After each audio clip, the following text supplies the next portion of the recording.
What's up, tribe? How you guys doing? Go ahead and hit that subscribe button, and I hope you like this video. This is going to be your review for Belle Collective Reunion Part 2. So let's just be honest. The first 5 minutes is all we really cared about. We found out whether Glenn is the father of that child or not, and Glenn is not the father. I think everybody was really relieved. You know, at the end of the day, Glenn was like, I knew it. You ain't know nothing because you had relations with that woman around the same time. The timeline clearly added up for people to even think that that was your baby. Okay, moving on. Letitia was obviously relieved, you know. She said it's just something that's been hanging over them for so many years, and she's glad that they finally got it cleared up. It doesn't mean that they automatically are going to get back together or that, you know, everything is magically okay again. And I can appreciate that Carlos gave a nice little speech in this moment, and he talked about basically respecting, loving, appreciating, being present for the fact that, you know, Glenn, you need to respect the fact that you have a woman who is doing something with herself. You have a woman who is trying to do better and live in her, in her possibilities and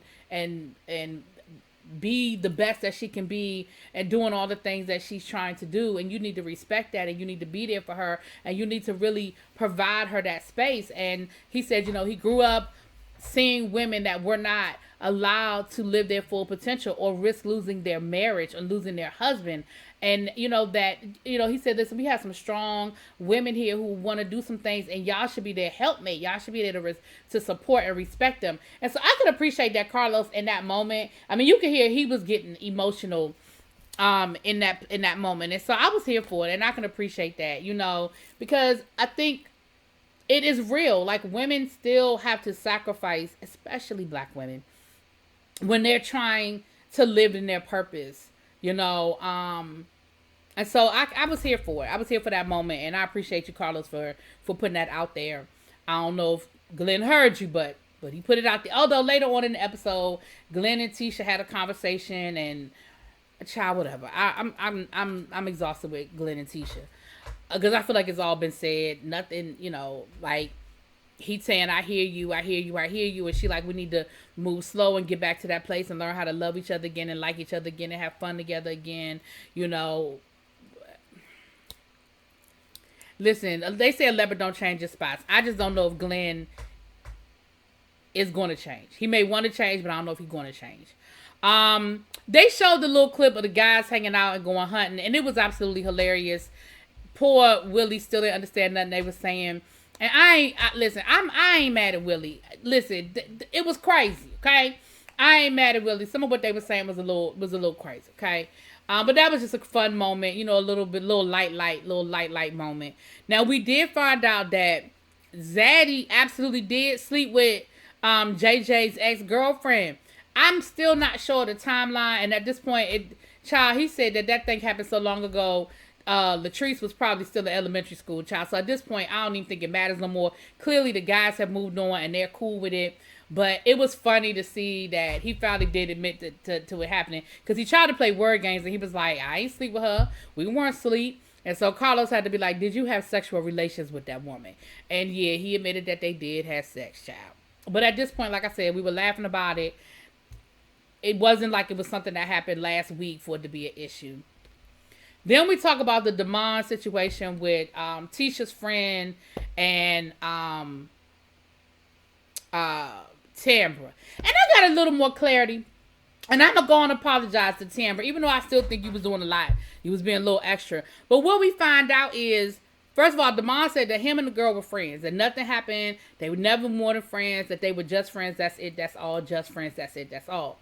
But what we did not know during the season, and I don't know if they creatively edited this out or it didn't come up, but what we found out after the fact was this woman reached out to producers and had been trying to get on the show since last season.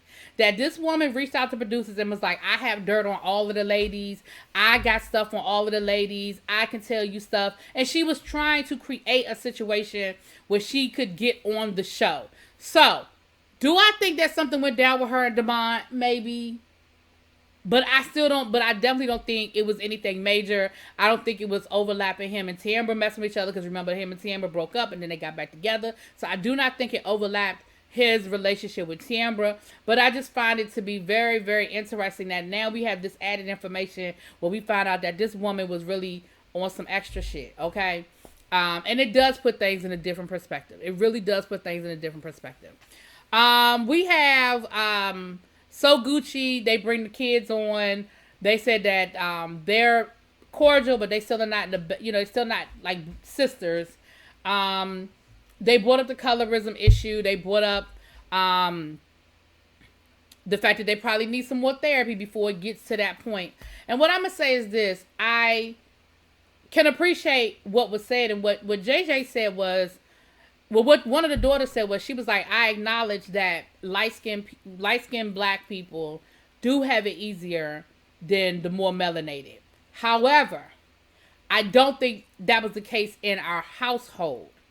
We didn't get along because we were just sisters that didn't get along. And JJ said there was a level, the fact that the daughters were well known. They were on a whole nother reality show. They were in dance, and they got certain attention and accolades because of that. That had something to do with it as well. It wasn't just about the complexion, and I can appreciate that. And then, Akeisha brought up some of the things that Marie said about her being, I don't trust no woman with green eyes and this, and this. And Marie was like, girl, I was just being shady. Like, I was just being shady. Like, it wasn't I don't dislike you because you light skinned. I don't think you're better than us because you light skinned. I was just being shady. And I think sometimes that's what it is. I mean, does colorism exist? Absolutely. And I ain't about to sit here and argue with y'all about that. But I do think that sometimes people make comments that it's just being shady. And yeah. But the colorism was acknowledged, that it does exist, and that it exists right there in Jackson. It exists among friend groups. So we weren't diminishing the fact that it is there. And they did discuss it. So moving on, because I ain't about to go down that rabbit hole. We talked about Willie and Akeisha, child. Yeah. Whatever. Latrice and Zaddy having a baby. Latrice said, listen, I'm not ready. That's not what I want right now. And the one thing she said that I thought was interesting was, she said, we have some stuff we need to work on. And right now, I just don't think we will be bringing a baby into a good environment. We are busy. We got our own stuff that we're trying to figure out. And I just don't think that is where we are. She was very emotional about it. She was crying. And I think, again, Carlos says something that is very valid. I think we've got to stop putting pressure on people, especially married couples, that all of a sudden you're married now and now you're supposed to have kids. That's just not... It doesn't have to be that, and we've got to get to a place where that is not always the expectation of people, especially women. And Carlos said he gets it because he's been with his partner for 17 years. He said, and I don't even have no ovaries. And people are asking us, when y'all gonna have a kid? When y'all gonna have a kid? Child, Tiambra is still trying. They not using no protection and they living together. Child, you just threw that whole marriage first out the window, huh? Moving on. And that was pretty much it, y'all. We know that this already been renewed for season 3, so there will be a season 3. Now, Marie said in an interview with Kamisha Reviews, shout out to Kamisha Reviews, that she won't be on the show if they're going to keep bringing up her business. She said she has too much to lose for that to be a storyline for anybody. Akeisha said that she has submitted a proposal to the city council of Jackson to revitalize the whole 250 acre block of the street. Letitia has her business and she has a partnership with Marie with housing or something she's doing. Latrice did what I told her to do, y'all. Latrice purchased a whole warehouse for her business that she's going to renovate, and then she'll be able to, rent out areas, sections to other businesses. Gucci is she's taking classes to get her broker's license to expand her real estate business. Tambourine said that she is traveling, hosting more, doing more with her personality business. So everybody looks like they doing great things, y'all. Everybody looks like they doing big things, and I look forward to see what season three is going to bring. I'm glad that we already know it's renewed, so we don't have to wait. We hopefully won't have to wait too long, because Carlos King know how to put a show out when he wants to. Because Lord, I swear we only get like 6-week breaks of Love and Marriage Huntsville, and then they be right back. So I expect a new season of Belle Collective by the spring, Carlos. Okay? I'm going to give you 6 months. Moving on. That was it. Y'all let me know what y'all think. I'll talk to y'all later. Peace.